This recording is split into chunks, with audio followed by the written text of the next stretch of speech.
Hi there. Today we are going to be discussing the 20-minute final walkthrough. Realistically, a walkthrough could take hours and it should not. It really should only take about 20 minutes of your and the buyer's time. The final walkthrough is typically done within 5 days of closing escrow. I personally like to do it within 3 days in case, something happens within that time frame. The reason that you're going to want to go do the final walkthrough with your buyer together is because you've been to the property and you now know what the baseline of the property is, right? For example, let's say that you had a request for repair on a window that was broken. If it was agreed upon that the seller was going to be paying for this, you will want to go with your buyer for this walkthrough to ensure that that has been fixed. Anything else that's been negotiated on, for example, if there's a chicken coop and that was written as an email, because we don't want to write it in as an addendum, we want to just get it, it's personal property, so we probably be doing that communication via email. If the chicken coop was agreed upon to stay, go to the property and make sure that the chicken coop is there ready to go. This is a great time for the get to knows, need to knows types of things. So if possible, it's nice to have the seller go be there at the property in case the buyer has questions, let's say about how to run the pool pump, how to turn on the sprinklers, how to engage the solar system, things like this that are hands-on. Yeah, sure, our buyers could probably go to Google and find it out, but if possible, I mean, we're at the end of the transaction.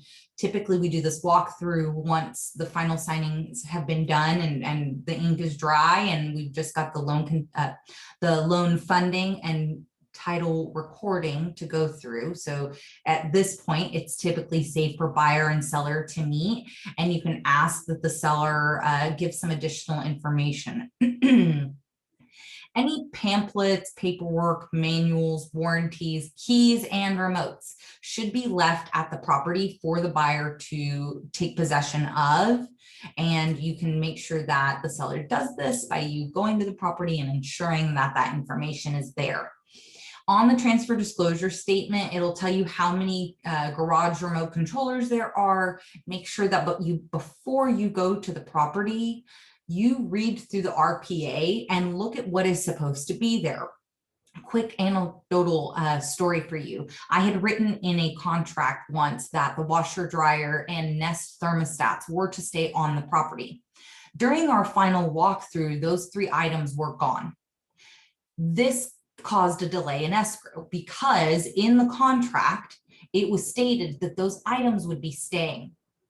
And we held our ground and we said, these items will be returning like new or new to the property.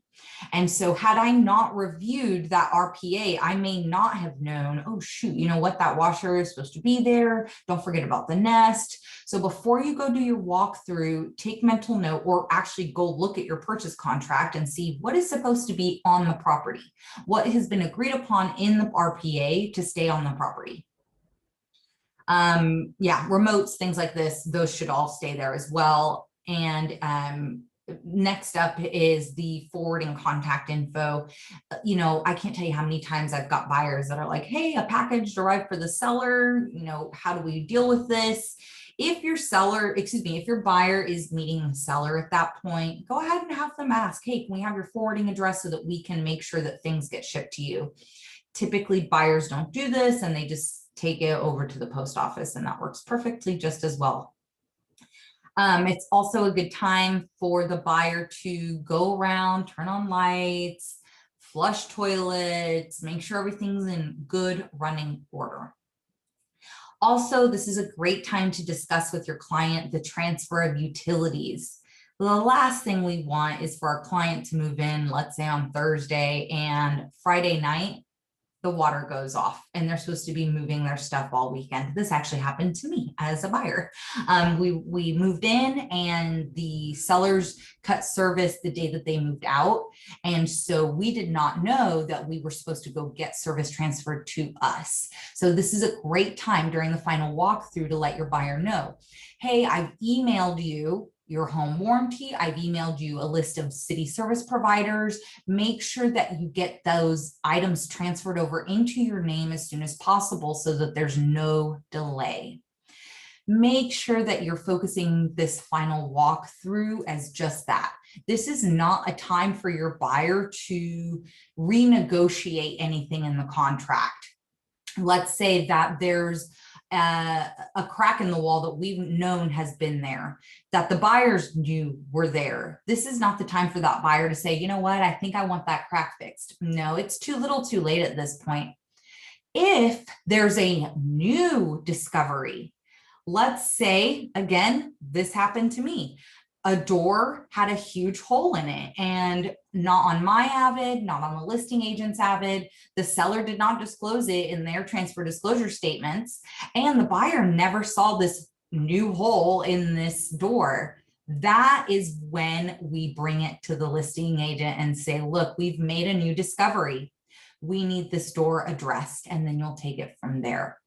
It's not the time to be making renegotiations, but this is a great time for you to go through the property and make sure everything is in as is shape as it was when you first entered the purchase agreement, or if other items were negotiated along the way, that those items have come to a conclusion. Things have been resolved. We've gotten invoices. Everything's ready to go. You'll want to make sure that you provide a verification of property form to the listing agent saying no exceptions. Everything looks great with no exceptions. Or if there are exceptions, like a huge hole in the wall, write that in. Close of escrow will not commence until newly discovered hole in door is corrected. And then you let things happen from there. Keep your cool, keep your calm if you do find things out happening at the very last stages, right? The final walkthrough. Keep your calm. It is critical that you show your client that we're still going to be able to get you to the finish line. This may cause a delay, but we're still all working towards getting you to the finish line. A lot of things can happen during the final walkthrough. It's very important that you let Karina know if anything comes up that you have questions about, that you're unsure of, or reach out to leadership on Slack or give them a call directly. Hope you have incredibly easy final walkthroughs.